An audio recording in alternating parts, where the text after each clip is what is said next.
What teams do you expect to be most aggressive shopping? You know, we've talked about all the teams that are selling, and there are, as you mentioned, lots of great players. We talk about Toronto every day, but surely they're not the only ones heading to the supermarket with their grocery basket.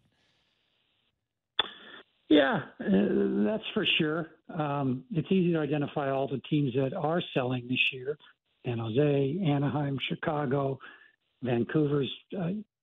Vancouver's strange because I thought they would have maybe not looked to receive any players back, or certainly not any players with a contract that maybe isn't that favorable. So that one surprised me. But, we don't say rebuilding anymore. We say retooling. So maybe they're retooling on the fly. But as far as the teams that I think could be buyers, I think LA is on the prowl for sure. Carolina has to feel like, especially with Pacioretty going down, that one more player might push them over the top. They always seem to be pretty reasonable in their moves. They're very strategic.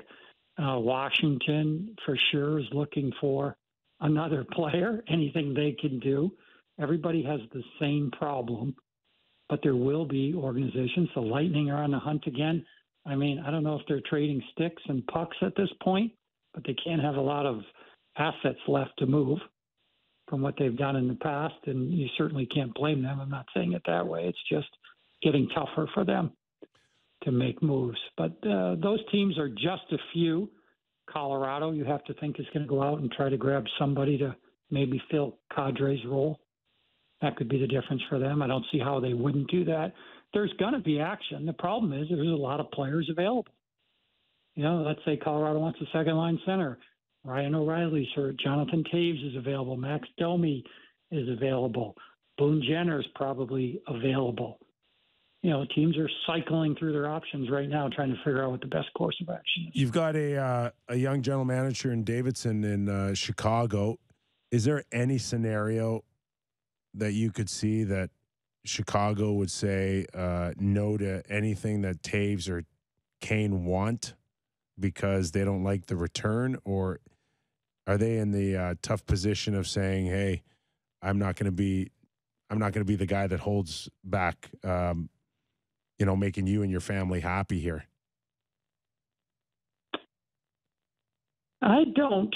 You and I have talked about it, Kipper. There's a very specific process you have to go through when you have players that are in Patrick or Jonathan's position.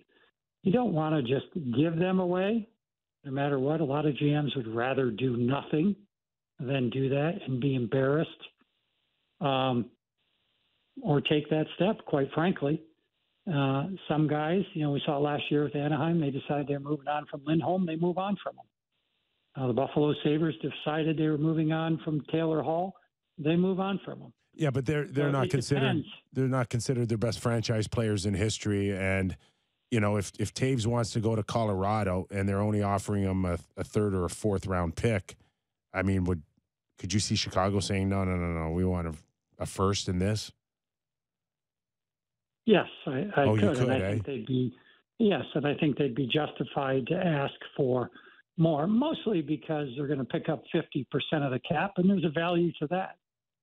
If you want to get the experience of a Jonathan Taves, who's making $10.5 million on his cap, his cash is actually really low. I think he's only making $2.9 million salary, but it doesn't matter. The cap hit is valuable.